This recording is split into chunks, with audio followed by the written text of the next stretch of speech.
اعوذ باللہ من الشیطان الرجیم بسم اللہ الرحمن الرحیم۔ دوسرا کردار کیا ہے؟ لقد کان لکم فی رسول اللہ اسوۃ حسنہ۔ دوسرے کردار کا جو دوسری تصویر ہے، اس کا جو خورشید ہے، سورج ہے، وہ محمد رسول اللہ کا کردار ہے۔ فرمایا اے مسلمانوں، تمہارے لیے اللہ کے رسول میں ایک اسوہ ہے، نمونہ ہے، بہترین نمونہ۔ اب یہ بات نوٹ کرنے کی ہے کہ یہ آیت ہمارے ہاں سیرت کی تقاریر ہوں، کوئی میلاد کی محفلیں ہوں، کوئی وعظ ہو، تو اس میں بہت پڑھی جاتی ہے یہ آیت اسوہ حسنہ۔ لیکن عام طور پر ہمارے یہاں اسوہ حسنہ کیا ہے؟ چھوٹی چھوٹی سنتیں، ان کا تذکرہ ہوگا۔ مسواک کرنا بھی اسوہ ہے، ٹھیک ہے۔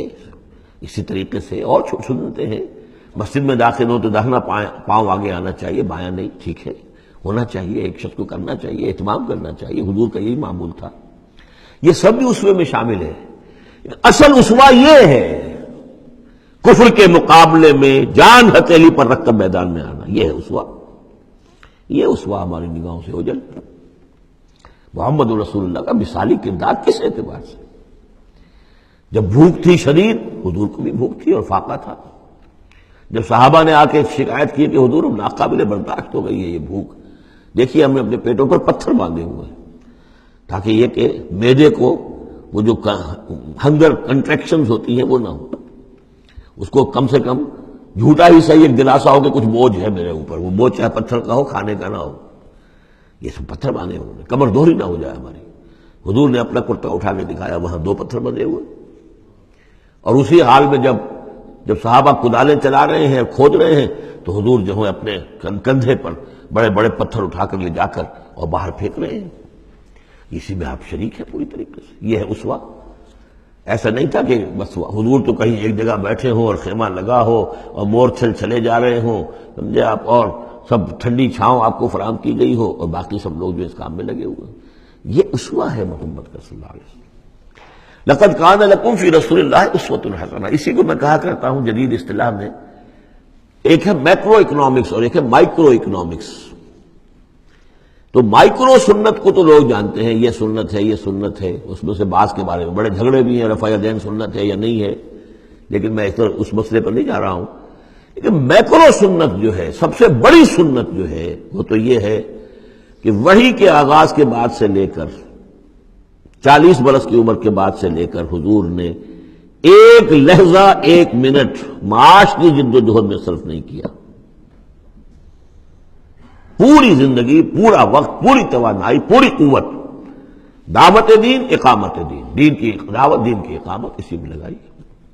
کوئی جائیداد نہیں بنائی، کوئی کاروبار، حالانکہ اس سے پہلے آپ بہت کامیاب تاجر تھے، کاروبار کرتے تھے، لیکن جب یہ فرض منصبی آ گیا، یا ایھا المدثر قم فانذر وربک فکبر، اب یہی کام ہے، تو کچھ تو اس کی بھی پیروی کرنے کی کوشش کی جائے، اس درجے میں نہ صحیح، وہ عکس تو ہو۔ میکرو سنت جو ہے کسی درجے میں تو اپنی زندگی کے اندر اس کا عکس پیدا کیا جائے۔ ہاں اس کے ساتھ پھر چھوٹی چھوٹی سنتیں بھی ہو جاؤں تو کیا کہنے ہیں، پھر نور علی نور ہے۔ لیکن یہ اس میکرو سنت کا تو ہے ہی نہیں، اپنے تو ساری توانائی، ساری طاقت، سارا وقت دنیا بنانے میں۔ تو لقد کان لکم فی رسول اللہ اسوۃ حسنۃ لمن کان یرجو اللہ والیوم الآخر۔ بڑی اہم آیت ہے یہ۔ اسوہ تو حضور کا اپنی جگہ پر مکمل ہے، کامل ہے، لیکن یہ کس کے لیے اسوہ ہے؟ جو یہ 2 شرطیں پوری کرے، 3 شرطیں، جو اللہ سے ملاقات کا امیدوار ہے، اللہ سے محبت کرتا ہے اور یوم آخر پر یقین رکھتا ہے، اور ذکر اللہ کثیرا، اور ذکر کرتا ہے اللہ کا کثرت کے ساتھ۔ یہ بالکل وہی بات ہے کہ قرآن مجید تو ہدایت ہے پوری نوع انسانی کے لیے، ھدی للناس، لیکن قرآن سے استفادے کی شرط ہے تقویٰ، ھدی للمتقین۔ تو جو ربط و تعلق ہے ان 2 آیتوں میں، وہی سمجھیے کہ اپنی جگہ پر حضور کی زندگی ایک اسوہ کاملہ ہے، مکمل، لیکن اس سے استفادے کی شرائط ہے، لمن کان یرجو اللہ والیوم الآخر وذکر اللہ کثیرا۔ اب یہ اہل ایمان، حضور کے بعد اہل ایمان کا تذکرہ ہو رہا ہے، محمد رسول اللہ والذین معہ۔ اب معہ جو تھے اہل ایمان، ولما رأى المؤمنون الاحزاب، اور جب اہل ایمان نے دیکھا ان لشکروں کو، قالوا هذا ما وعدنا اللہ ورسولہ وصدق اللہ ورسولہ، انہوں نے کہا یہی تو ہے جس کا اللہ نے وعدہ کیا تھا ہم سے اور اس کے رسول نے وعدہ کیا تھا۔ اب دیکھیے ایک ہی سچویشن ہے، اس کا ریئیکشن کس قدر ایک دوسرے سے مختلف ہے۔ معلوم ہے یہ مسئلہ ہے انسان کا اندرونی، یضل بہ کثیرا ویہدی بہ کثیرا، تو جیسے قرآن کے بارے میں آیا اسی طریقے سے اس سچویشن سے بھی انہوں نے کیا کہا؟ ہم نے تو سنا ہوا ہے، پہلے ہی اللہ نے کہہ دیا تھا وَلَنَبْلُوَنَّكُمْ بِشَيْءٍ مِّنَ الْخَوْفِ وَالْجُوعِ وَنَقْصٍ مِّنَ الْأَمْوَالِ وَالْأَنفُسِ وَالثَّمَرَاتِ، یہ قرآن مجید میں سورہ بقرہ میں آیت نہیں آ چکی تھی؟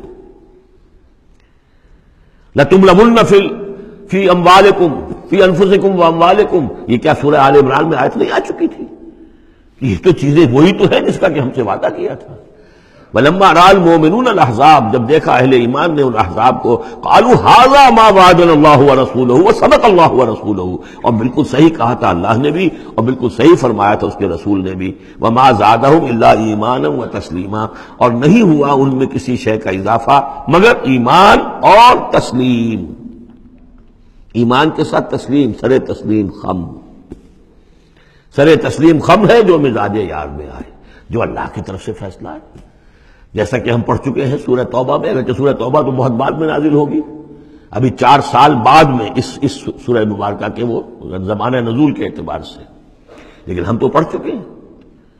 ہر طرف موسم بنا اللہ احد الحسنیین، ہمارے لیے تم کیا اندازہ کس چیز کا انتظار کر سکتے ہو سوائے 2 نہایت اعلیٰ ترین صورتوں کے؟ ہم سب کے سب شہید ہو جائیں تب بھی ہماری کامیابی ہے، اور ہم کامیاب ہو کر آ جائیں تو تب تو تم بھی مانو گے کامیابی ہے، اس لیے ہمیں تو کوئی اندیشہ ہی نہیں۔ تو اس میں تسلیم ان کے اندر، اور ہم بھی تسلیم کی خو ڈالیں گے، بے نیازی تیری عادت ہی صحیح۔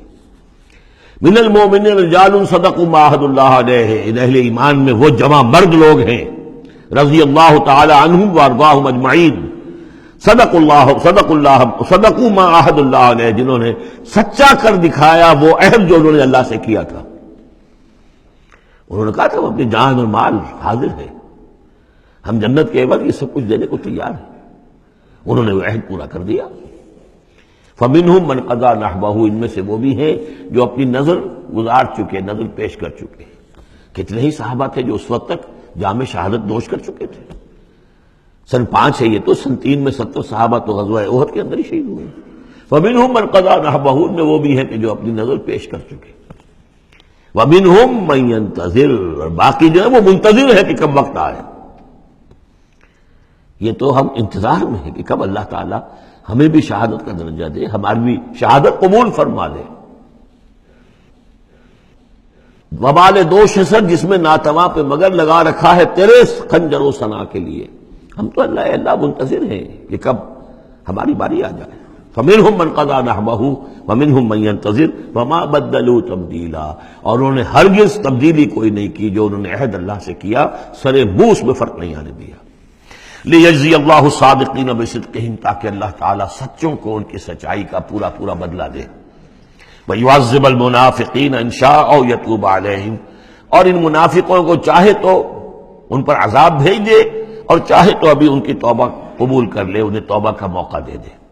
یہ میں بتا چکا ہوں کہ آخری جو فیصلہ ہوا وہ جب کہ غزوہ تبوک کا معاملہ ہوا ہے، پھر آخری فیصلے ہوئے ہیں۔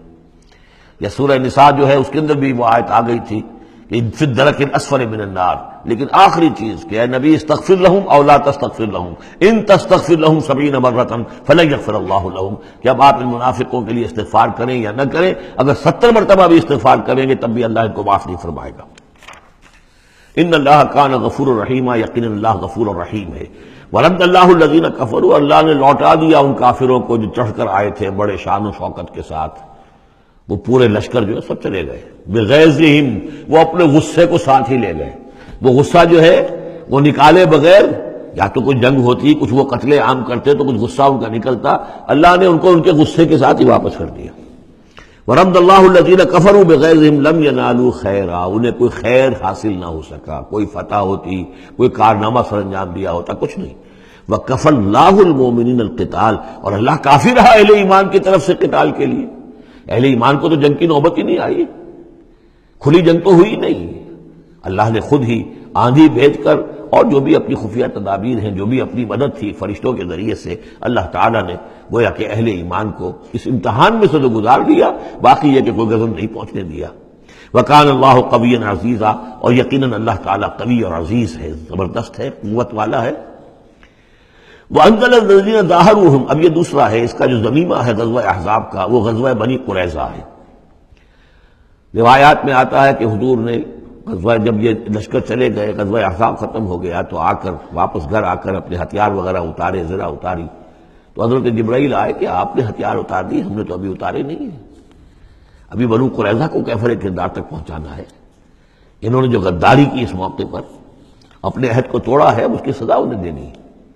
چنانچہ حضور نے حکم دیا کہ اب کوئی مسلمان جو ہے عصر کی نماز نہ پڑھے یا کوئی مغرب کی نماز نہ پڑھے، جو بھی کوئی وقت معین کیا، جب تک کہ وہ بنی قریظہ کے علاقے میں پہنچ نہ جائے، وہاں جا کر اب وہاں جا کے پھر ان کا گھیراؤ کیا گیا، محاصرہ ہوا، وہ محاصرہ بھی خاصا طویل ہوا، ان کا قلعہ بڑا مضبوط تھا، لیکن تنگ آ کر بالآخر انہوں نے ہتھیار ڈال دیے اور یہ کہا کہ سعد بن معاذ جو رئیس اوس تھے اور ان کے حلیف تھے، اوس کے قبیلے کے ساتھ ان کی پرانی جو ہے وہ حلیفی تعلقات تھے، حلیفانہ تعلقات، کل جو وہ فیصلہ کر دیں گے ہمیں منظور ہوگا۔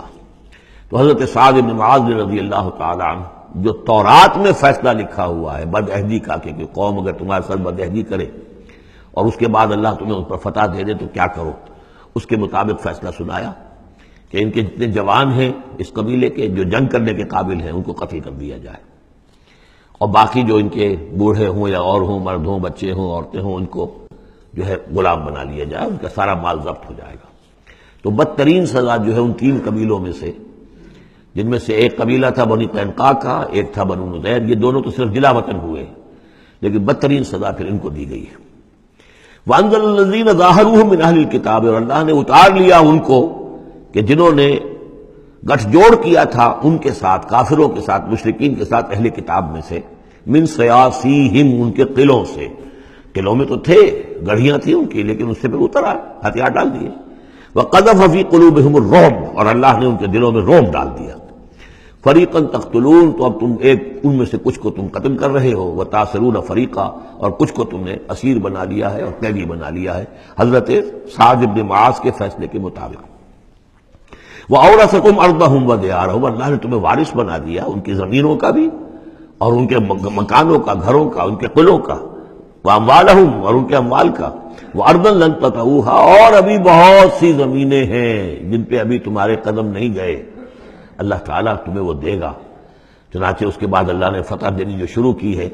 غزوہ احزاب جو ہے در حقیقت یہ ایک ٹرننگ پوائنٹ تھا حضور کی سیرت کے اندر، اس لیے کہ اس کے بعد حضور نے کہہ بھی دیا تھا غزوہ احزاب کے بعد صحابہ کو خوشخبری دے دی تھی، لن تغزوکم قریش بعد عامکم ھذا، مسلمانوں اس سال کے بعد اب قریش تم پر دوبارہ حملہ آور نہیں ہوں گے۔ ان کی آخری یہ اٹیمپٹ تھی جو انہوں نے کر لی ہے، اب ان میں ہمت نہیں ہوگی کہ وہ دوبارہ چڑھائی کر کے آئیں، وَلَكِنَّكُمْ تَغْزُونَهُمْ، بلکہ اب تم چڑھائی کرو گے۔ وہ چڑھائی اگلے ہی سال سن 6 میں حضور نے کی، لیکن حضور نے کس طرح کی چڑھائی کی کہ عمرے کے لیے جا رہے ہیں ہم، تو ہتھیار نہیں ہے، ہتھیار بند ہے، احرام باندھا ہوا ہے۔ اب ایک ایسی سچویشن پیدا ہوئی مکے والوں کے لیے، نہ وہ نگلا جائے نہ اگلا جائے، کہ ان کی پرانی روایات ہیں یہ کہ کسی کو بھی عمرے کے لیے، حج کے لیے کوئی آئے اسے نہیں روک سکتے، لیکن مسلمانوں کو کیسے آنے دیں، اور روکے تو کیسے روکیں؟ بالآخر انہوں نے فیصلہ کیا ہم کسی ضرورت نہیں آنے دیں گے۔ ادھر حضور نے پھر جو ہے بیعت لے لی کہ اب یہاں سے ہم کوئی بھی زندہ نہیں جائے گا، سب جانے یہیں دے دیں گے۔ بیعت علی الموت، بیعت رضوان جو ہوئی اس موقع پر، وہ بیعت علی الموت تھی، یہیں پر جانے دے دیں گے۔ جس کی خبریں وہاں پہنچی تو ان کے چھکے چھوڑ گئے۔ بہرحال پھر صلح ہوئی، جس صلح کو کہا ہے اللہ تعالیٰ نے انا فتحنا لک فتحا مبینا، تو فتح کا جو ہے ذرا دروازہ کھل گیا ہے غزوہ احزاب کے فوراً بعد، اور اسی کی طرف اشارہ ہے وہ ارضا لم تطئوها، ابھی بہت سی زمینیں جن پر ہے مسلمانوں تمہارے قدم میں نہیں پہنچے، تمہارے قدم نہیں پہنچے، ابھی تم نے گھوڑے نہیں دوڑائے ہیں، ابھی وہ تو زمینیں اب کہاں سے کہاں تک آپ سمجھیے کہ 30 سال کے اندر اندر کہاں سے کہاں تک مسلمانوں کی حکومت ہو گئی۔ تو وہ سارا اشارہ اس میں ہے، خاص طور پہ خیبر سن 7 میں یہودیوں کا گڑھ پتہ ہو گیا۔ وَكَانَ اللَّهُ عَلَىٰ كُلِّ شَيْءٍ قَدِيرًا، اور اللہ تعالیٰ ہر چیز پر قادر ہے۔ صدق اللہ العظیم۔